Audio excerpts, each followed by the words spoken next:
Donc, ça va. Et bonsoir à tout le monde. Donc, cet après-midi, nous allons assister à la soutenance de mémoire de M. Dimi Pierre-Paul dans le sujet donc, intitulé « La problématique de la réussite éducative en Haïti face au partenariat école-famille, communauté durant la période de 2020 à 2024, cas de 2 écoles de la commune de Caille-Jacmel ». Nous avons un jury composé du docteur Léonard Collin, l'encadreur, du docteur Nelson Sylvestre, le rapporteur, et moi, votre serviteur, Jude-Marie Saint-Martin. Normalement, M. Dimi Pierre-Paul, vous avez 10 minutes donc, pour faire votre présentation. Et à la suite de votre présentation, docteur Nelson Sylvestre OAE met ses remarques et suivi donc également et par le docteur Léonard Collin. Donc, M. Dimi Pierre-Paul, vous avez 10 minutes donc, pour votre présentation. Merci, Président, de m'avoir accordé la parole. Honorables membres du jury, Mesdames, Messieurs, bonsoir. Avant de commencer cette soutenance, je souhaiterais, et si vous le permettez, que nous observions ensemble une minute de silence en mémoire de mon père Auriol Pierre-Paul, décédé mercredi matin le 3 septembre 2025. Merci à toutes et à tous de vous joindre à ce moment du week-end.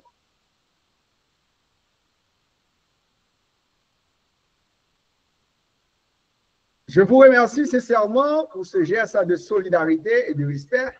Avec votre permission, je vais maintenant entamer ma présentation. Président, distingué membre du jury, dans le but de l'obtention du diplôme de master, j'ai l'honneur de vous présenter brièvement le contenu du sujet de mémoire de fin d'études portant sur la problématique de la réussite éducative en Haïti face au partenariat école-famille-communauté durant la période de 2020 à 2024, cas des écoles de la commune de Caille-Jacmel. Voici le plan de la soutenance. Président, distingué membre du jury, la réussite éducative étant un élément important pour tout individu vivant dans une quelconque société selon juin 2008. Et le partenariat entre parents, écoles et communautés est important afin de garantir la réussite éducative des apprenants. Pourtant, en Haïti, la réussite éducative demeure un défi majeur, marqué par des inégalités sociales et un manque de coordination entre les acteurs. Duval et Dumoulin, 2022, a écrit: ce qui est observé dans les écoles en Haïti ces derniers moments ressemble plutôt à une collaboration de base gardant les parents à distance de la classe, par exemple, manque de communication, manque de participation aux rencontres parents-enseignants, non-implication des parents dans le comité de financement et ensuite pas d'accompagnement lors des sorties éducatives. Or, Deslandes en 2009 et Sheldon en 2003 a écrit: l'une des solutions pour réduire les inégalités et favoriser la réussite éducative et scolaire est la collaboration école-famille-communauté.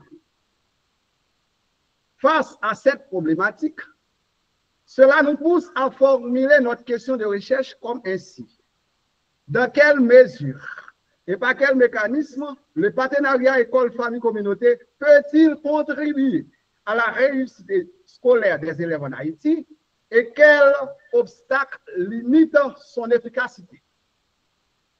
Pour donner une réponse anticipée à cette question, les hypothèses sont formulées ainsi. Un partenariat axé sur la qualité de l'éducation par école et communauté peut garantir la réussite scolaire des apprenants tout au long de sa vie.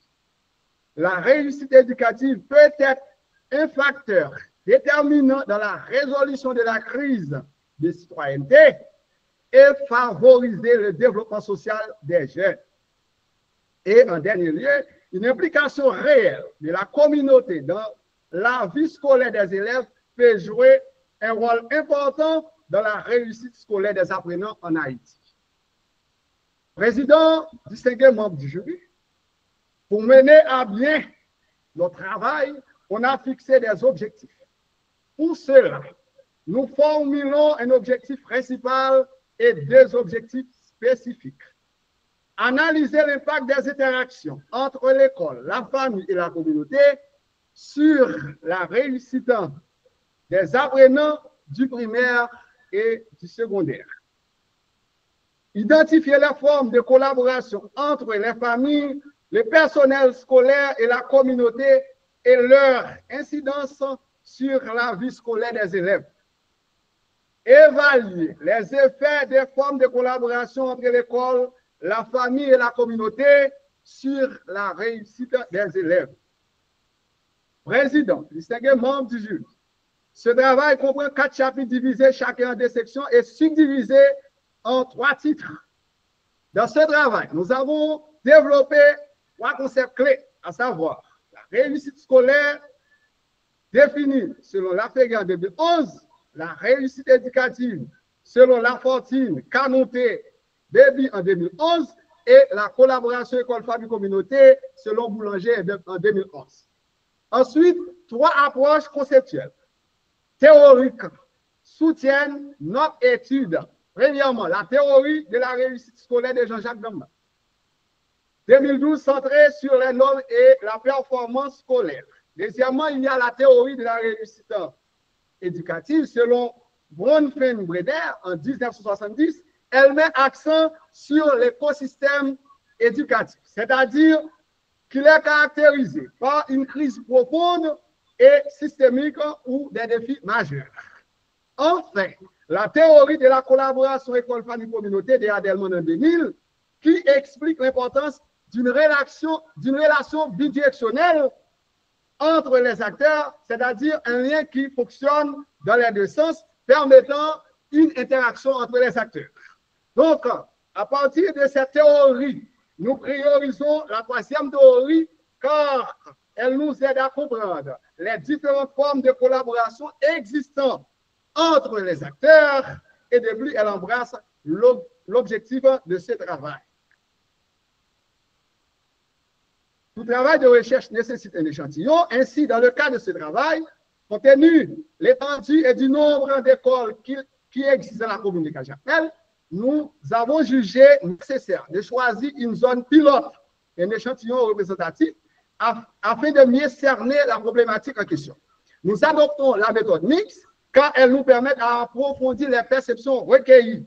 Nous prenons un échantillon des écoles, une école privée et une école publique, 35 personnes pour les questionnaires, dont des directeurs, 10 enseignants, 10 parents et 13 élèves, et 12 autres personnes pour les entretiens semi-directifs, à savoir des directeurs, 5 enseignants, 5 parents. Président distingué membre du jury, passons aux résultats. Ce tableau concerne les résultats des élèves, professeurs et directeurs. Ce tableau, suivant les questions traitées dans le questionnaire, 100% des répondants affirment que ce soit du côté des élèves, des enseignants et directeurs, que parents, écoles et communautés devraient avoir des relations directes. Et en ce qui concerne cette relation, 100% affirment qu'elle serait importante de la mesure où elle pourrait contribuer à la réussite éducative. Ensuite, 100% des répondants affirment que les parents jouent un rôle important dans l'éducation des apprenants et parmi les 13 élèves enquêtés, soit 92,31%, pensent que tous les acteurs doivent s'impliquer dans la formation des apprenants. Et sur 10 parents enquêtés sur la perception de l'impact de la collaboration école-famille-communauté, 40% pensent qu'elle impacte positivement et 60% pensent qu'elle impacte très positivement. Donc, nous réalisons que le partenariat entre ces acteurs est important. Quant aux résultats qualitatifs, les réponses des acteurs sur les entretiens présentent des liens importants. Ils reconnaissent tous l'importance du partenariat école-famille-communauté pour la réussite éducative des enfants tout au long de la vie. Président, distingué membre du jury, après toutes les enquêtes menées auprès des différents acteurs concernant les problèmes liés à la réussite des élèves, cette enquête a confirmé l'hypothèse, car sur un total de 35 personnes enquêtées sur l'aspect du partenariat entre les acteurs, 100% ont répondu affirmativement que le manque du partenariat peut entraver la réussite des apprenants. Ensuite, 92,31% des répondants pensent que tous les acteurs doivent s'impliquer dans la formation des apprenants.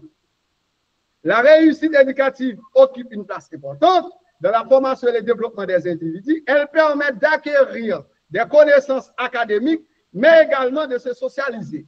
Elle dépasse le cadre institutionnel pour devenir une responsabilité partagée qui engage l'ensemble de la société. Donc, pour ce faire, sa réalisation exige un effort collectif, reposant sur une synergie école-famille-communauté. En dépit des efforts consentis, ce travail présente certaines limites. Dans un premier temps, sur le plan méthodologique, la taille de notre échantillon, bien qu'elle soit représentative, couvre une partie limitée de la zone géographique en question des écoles de la commune de Cajapmel. Deuxièmement, Président, distingué membre du jury, nous avons travaillé sur une période relativement courte, 2010-2024. Cela arrive à un manque de ressources documentaires caractérisé par une carence de travail de recherche traitant notre sujet. Pour cela, nous encourageons d'autres chercheurs à travailler sur cette thématique de façon plus large. Par exemple, le rôle d'un partenariat public-privé en éducation et son impact sur la vie scolaire en Haïti. Dans le souci de mettre d'une collaboration sincère, respectueuse des valeurs et des normes sociales, tout en priorisant la réussite éducative des élèves, nous proposons des pistes de solutions. Préparer des séances de formation et de formation sur l'importance de leur rôle éducatif des parents en les invitant à s'impliquer davantage dans la vie de l'école et créer une structure d'accompagnement et de dialogue permanent entre les différents acteurs du système éducatif. Merci, Président, distingués membres du jury, chers invités, de votre écoute attentive. Je suis maintenant à votre disposition pour toute éventuelle question et suggestion. Merci. Donc, merci bien donc, pour votre présentation, présentée avec beaucoup d'énergie. Et maintenant, nous allons passer la parole au docteur Nelson Sylvestre, donc pour les remarques nécessaires. Docteur Nelson?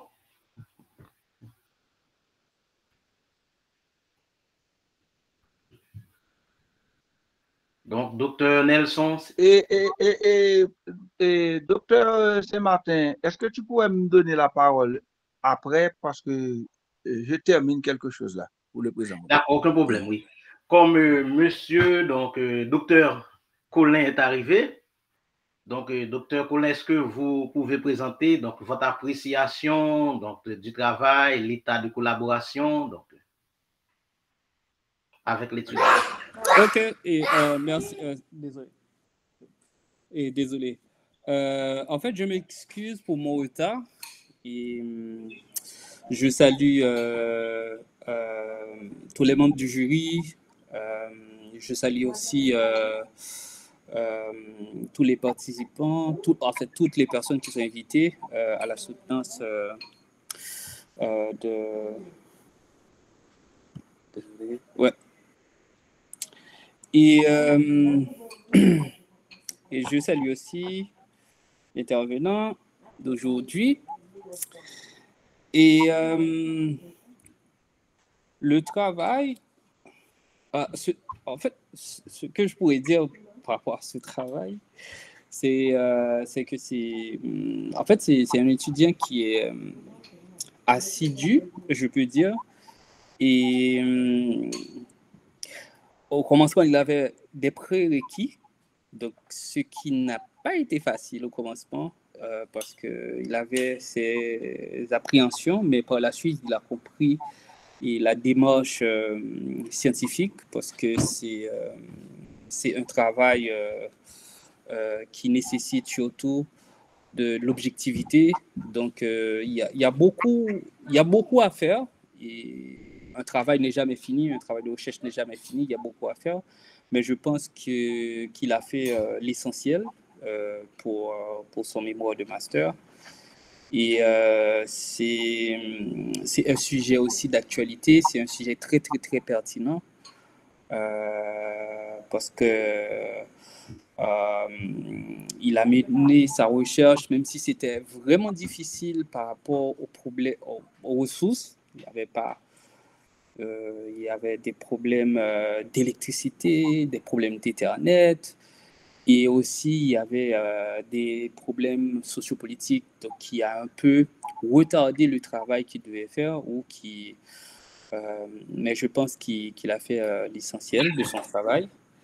Et pour ma part, et c'est pourquoi je lui ai donné un feu vert pour déposer le travail. Comme je vous l'ai dit, ce n'est pas un travail qui est parfait, mais c'est un travail qui est acceptable pour moi. Et je pense qu'à l'avenir, il pourrait développer d'autres aspects de son travail, mais il a fait l'essentiel. Donc, c'était mon appréciation par rapport à ce travail. Donc, merci, docteur Paulin. Donc, je ne sais pas si docteur Nelson est prêt. Donc, sinon, j'aimerais que M. Père Paul nous explique à partir de ces résultats de recherche comment s'exprime le partenariat entre les deux écoles, les familles et la communauté, et quelle est son impression de l'incidence de ce partenariat et sur la réussite éducative et au niveau de la commune Caille-Jacmel, surtout concernant ces écoles.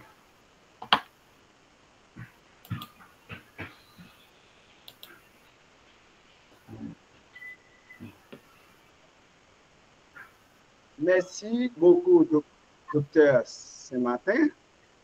Alors, avant de répondre à cette question, je ne vais pas continuer sans remercier mon encadreur, docteur Léonard Paulin, pour son expertise et sa disponibilité. Alors, je suis un enseignant aussi. Je travaille dans la commune de Jacmel,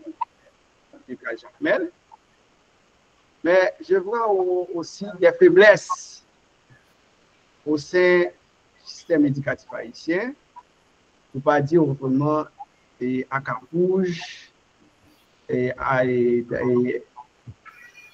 Jacmel aussi.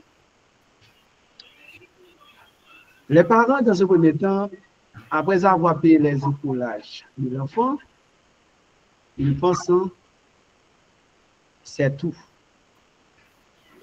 Ils ne prennent pas contact avec la direction de l'école et la direction de l'autre côté, la direction de l'école n'implique pas vraiment les acteurs, les parents dans les activités de l'école.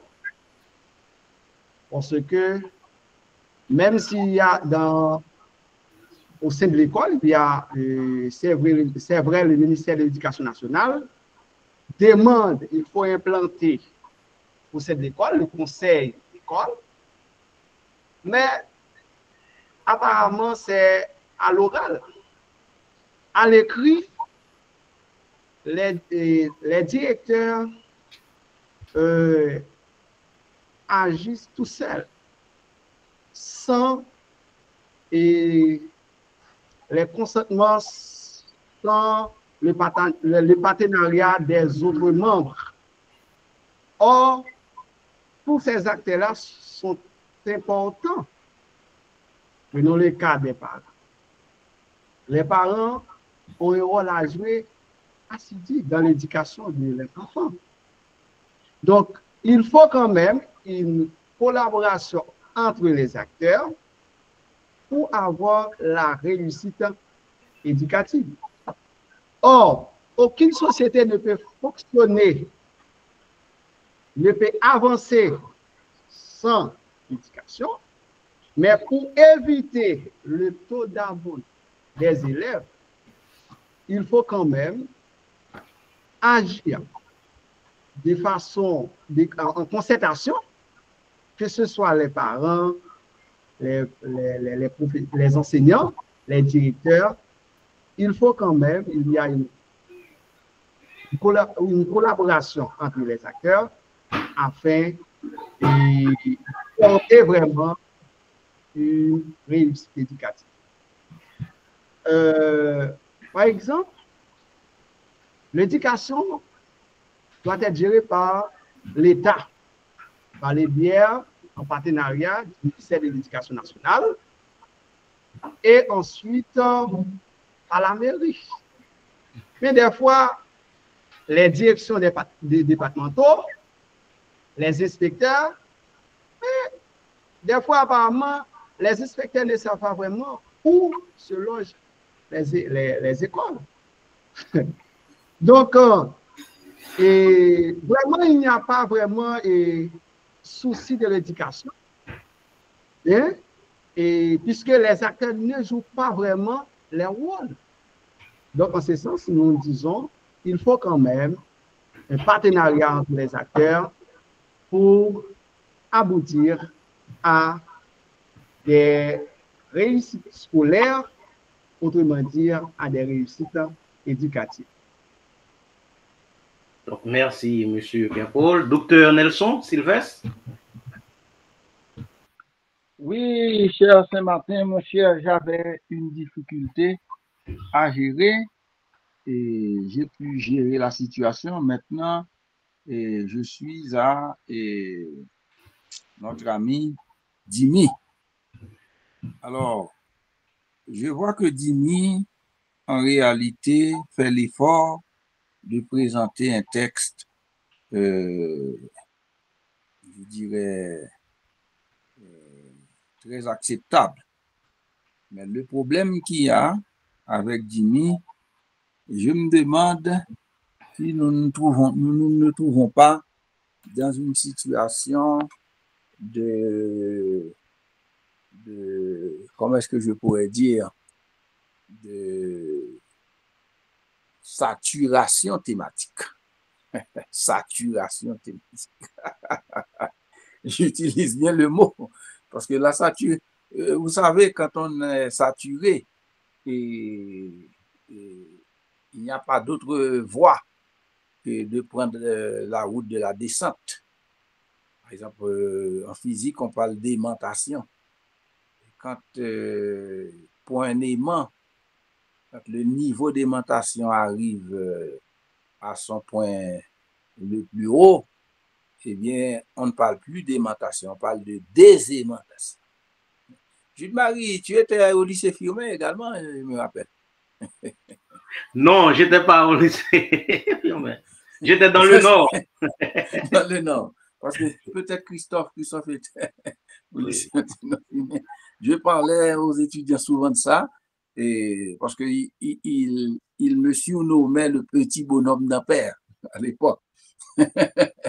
Et j'avais l'habitude de dire, si on donne tellement de coups à quelqu'un et que la personne arrive à un stade où, même si on continue à lui donner des coups, il ne ressent même pas les douleurs parce qu'il est saturé de coups.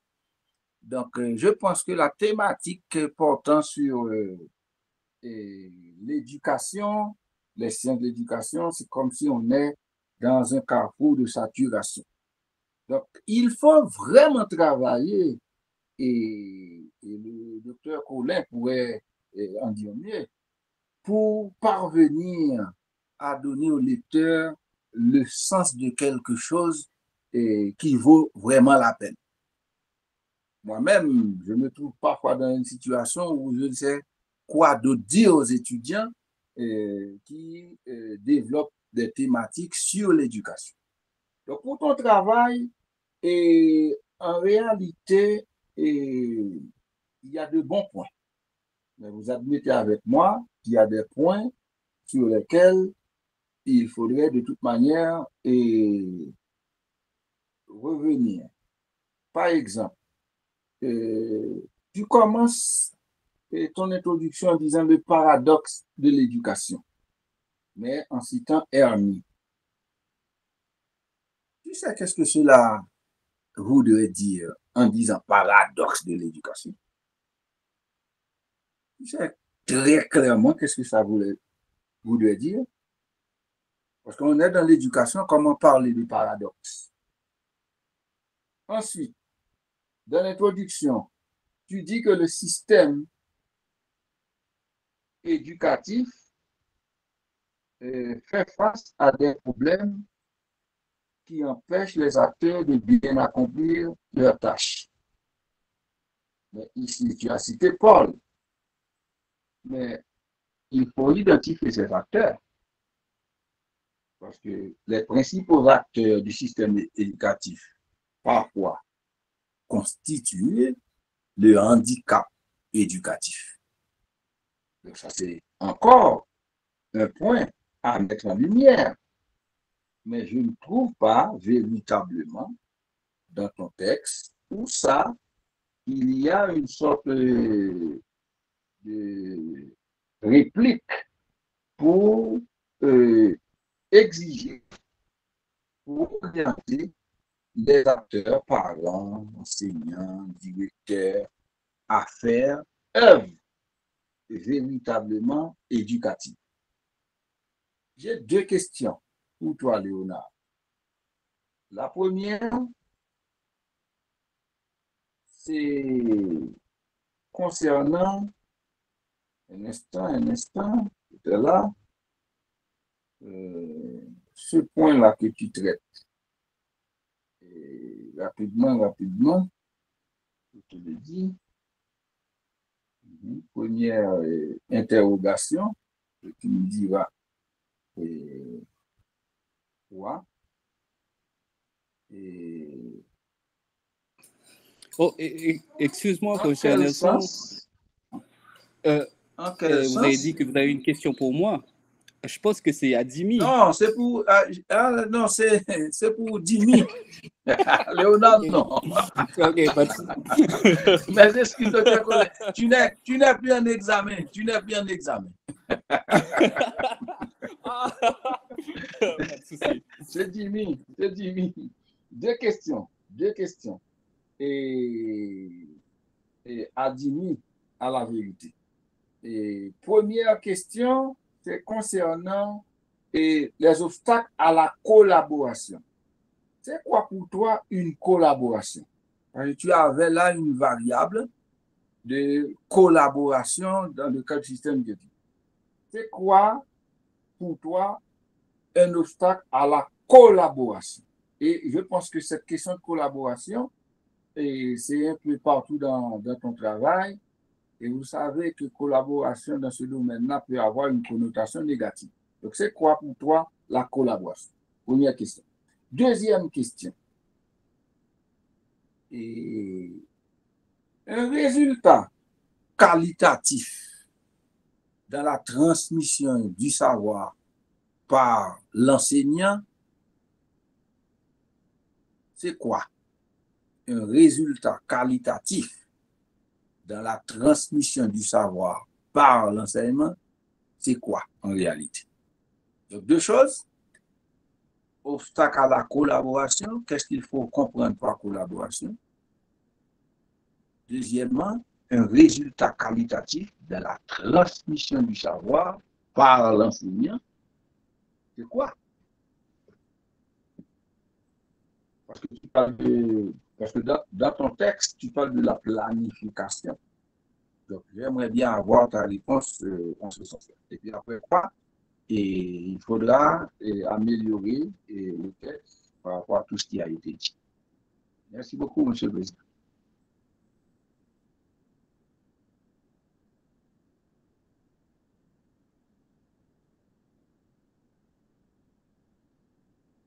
Oui, Monsieur Pierre-Paul, donc vous pouvez répondre aux différentes questions du docteur et Sylvestre.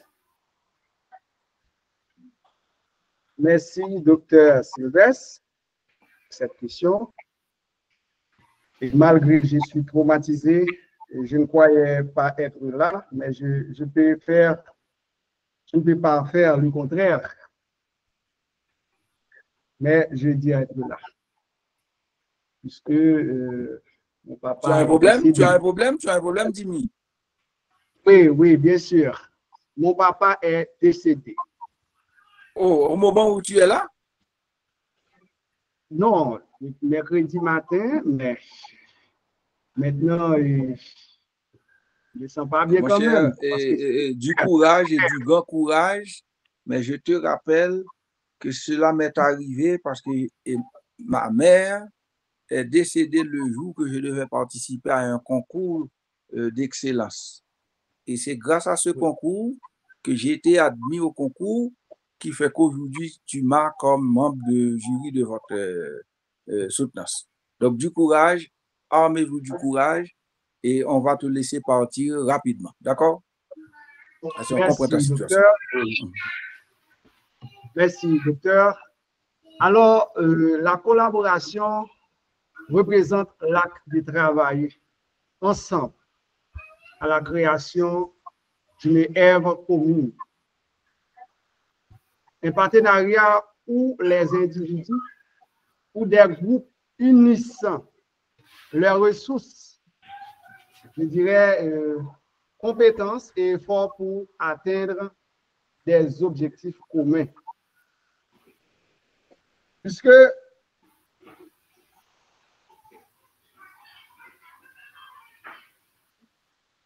la réussite éducative est une préoccupation de toute société. Puisque, je vous avais dit tout à l'heure, la réussite éducative, ou bien l'éducation, est la base du développement de toute société. Et aucune société ne peut connaître succès sans l'éducation. C'est pour cette raison, j'ai dit que tous les acteurs doivent s'unir. Donc, puisque c'est un engagement, les parents ont un rôle à jouer. Les directeurs d'école ont un rôle à jouer. Le ministère de l'Éducation nationale, l'État en quelque sorte, à travers le ministère de l'Éducation nationale, la mairie.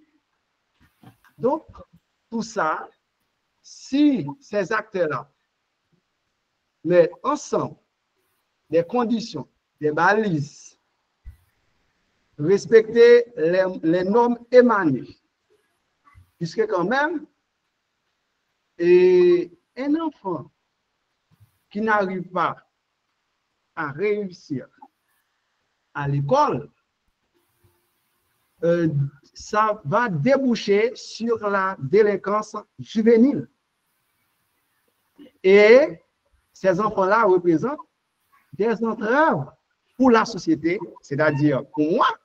Donc, j'ai un engagement. J'ai un engagement comme citoyen dans le département du Sud-Est, en Haïti, pour regarder des situations, des problèmes liés à la réussite éducative des apprenants, afin de prodiguer des conseils à certains acteurs ou bien à des acteurs clés, surtout en éducation, afin de mieux cerner ou bien de mieux comprendre ou bien de prendre en conséquence de meilleures décisions d'encadrement tous les acteurs pour avoir quand même de la réussite éducative.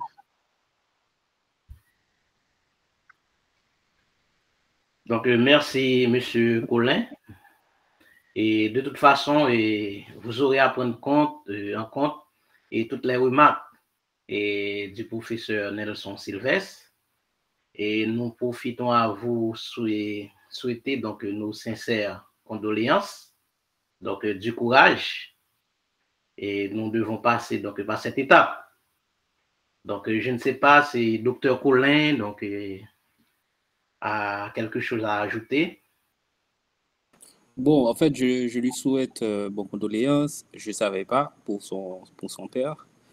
Et je lui souhaite aussi du courage parce que je sais que, en fait, moi aussi, j'ai perdu mon père l'année dernière. C'était pas facile. Donc, je peux comprendre votre, euh, votre situation. Et bon, c'est ce que je pourrais dire à Jimmy. Dr. Nelson? Et encore une fois, du courage à Jimmy pour cette situation. Donc, on te laisse partir, cher ami, et puis après, tu prends ton calme, puisque tu as jusqu'au 15 novembre pour introduire les changements. Et donc, dans ces moments difficiles, on cherche du courage, d'accord? Et salutations à toute la famille. Et docteur Colin, j'ai envie, oui, de vous dire un mot également, mais par la suite, tu as mon téléphone, c'est pas vrai? Oui, pas de souci, ouais, je vous contacte. Non, pas de problème. Depuis l'année dernière, tu te rappelles. Oui, c'est vrai, c'est vrai. Oui. Eh bien, pas de problème. Donc, merci à tous. Du courage encore, M. Pierre-Paul. Et on va assister donc à la 3e soutenance, mais je crois qu'on va prendre une pause, puisque normalement l'heure n'est pas encore arrivée. Donc, à tout à l'heure. Merci beaucoup, docteur. Alors, et merci, président, distingués membres du jury, pour tout temps vos remarques et suggestions. Et j'espère qu'elles vont renforcer mon travail. Et merci spécial à mon encadreur, docteur Léona Colin. Encore une fois, pour son expertise et pour sa franche collaboration. Merci beaucoup. Merci. Donc, normalement, on doit mettre fin à l'enregistrement. La prochaine séance est